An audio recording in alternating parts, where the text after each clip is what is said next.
Welcome, everyone. This episode is going to be a summary and review of the first chapter from a book called Coming of Age in the Milky Way by Timothy Ferris. About a year ago, I was having a conversation with my grandmother about how much I was reading recently about space. She pulled this book off the shelf at my grandparents' house, and I dove into it immediately. I was probably about 100 pages in before I found some really outdated pop culture references. I checked the publication date and found it was published in 1988, which was when I quickly realized I rarely read books from before the last 5 or 10 years.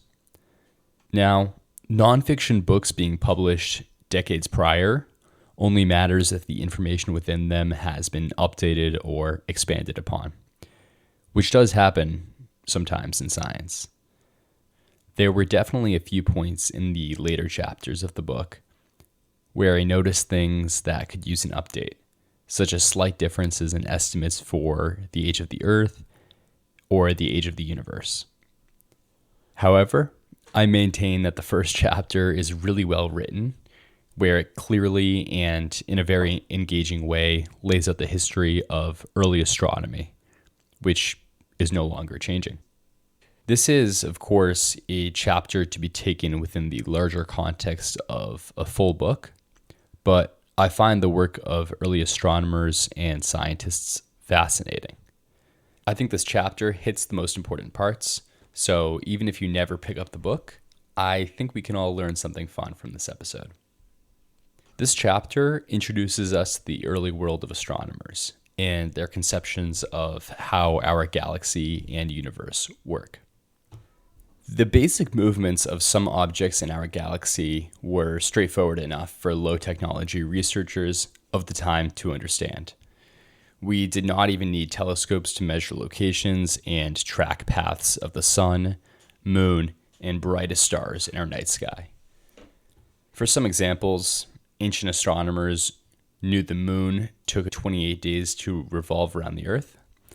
They knew that the warmest part of the day took place when the sun was high in the sky, and astronomers across the world during that time had similar observations for some of the other brightest stars in our night sky.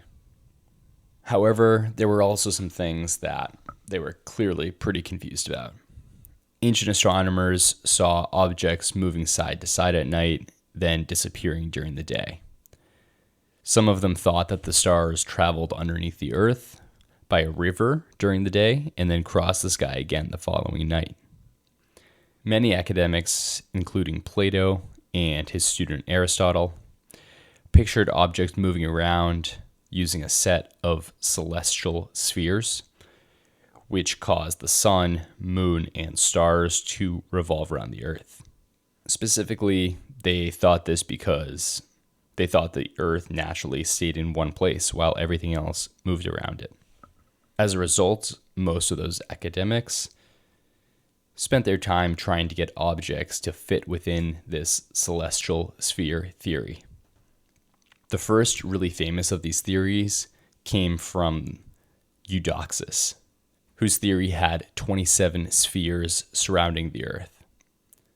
The next famous celestial sphere model was made by Aristotle for a total of 56 spheres. And another academic of that time, Ptolemy, was more committed to achieving precise values of where objects would be located in our night sky, rather than coming up with a simple set of spheres. Ptolemy, by the way, is spelled with a P at the beginning. Ptolemy. This guy was more committed to achieving precise values of where objects would be located in our night sky, leading him to utilize these things called eccentrics and epicycles. So those are going to be geometric objects. We can think of them. We can think of one of them as circles within circles, and the other one is going to be rotations within rotations. By having everything move on a series of circles and rotations, he could get them to fit really precise values, even if he did not know why they were going to end up in those exact locations. Ptolemy's expectations of where things ended up oftentimes worked out really well, even if he did not know exactly why they were ending up there. But Ptolemy also fabricated data to better fit his models.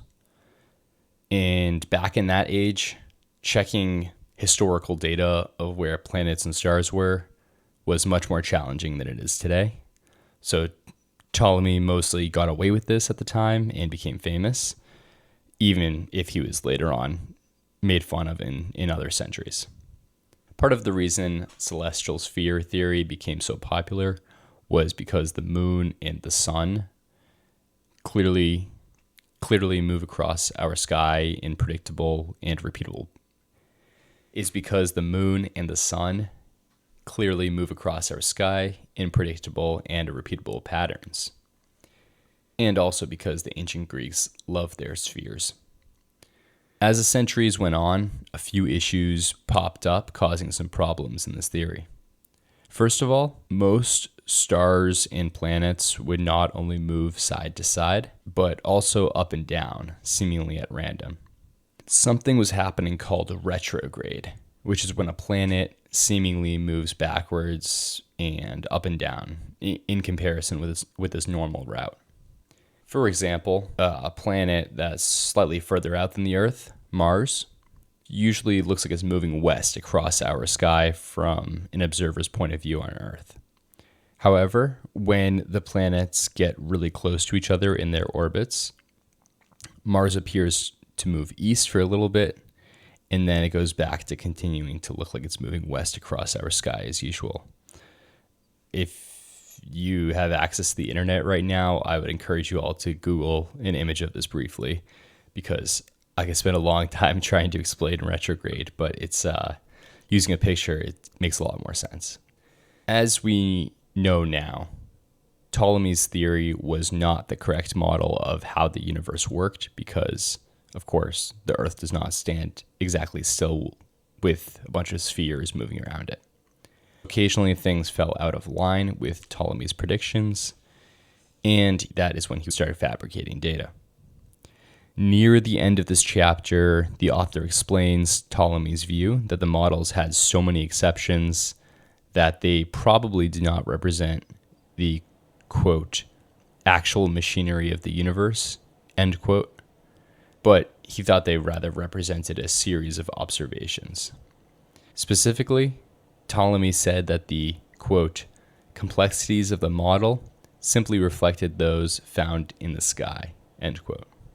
While I commend him for recognizing and announcing that the universe does not work this way, he had to have realized at some point that better models could have been formed. And he may have better contributed to some of those models if he had not been fabricating data as much. In other words, Ptolemy kept hyping up his sphere theory to explain directly where the stars and planets ended up, even if he was perfectly aware that the stars did not actually revolve around the Earth. While, of course, I'm not the biggest fan of people making up data and pushing theories that they know are false, this is a little similar to the way some modern physicists describe really complex natural phenomena. So a lot of naturally occurring crazy things in physics, we don't necessarily have perfect explanations for. So we tell stories for them. For example, we can talk about 10 or 12 dimensions or string theory at the beginning of our universe to try to explain what was going on. Those stories may not be exactly how the physics shake out, but they are oftentimes useful tools for understanding and explaining what's going on to a wider audience. The utility of those tools sometimes does hold up over time. Even if in the future we get some contradictory evidence saying that string theory is nonsense, that doesn't necessarily take away from the utility of using string theory to explain what's going on at the very, very small scale in our current universe. So rather than considering something really complex like string theory as the truth, we can consider models like this as changeable and continue exploring all possibilities and checking the data whenever possible to provide evidence for or against those theories. With that said, all of this makes me think about the idea that there are definitely going to be discoveries which we can't even conceive of yet. Discoveries that will later on change the course of human history. I have no idea what those discoveries will be, but I'm excited to see what they are and where we end up. Thank you all for listening. I hope you enjoyed this and learned something new, learned something fun today.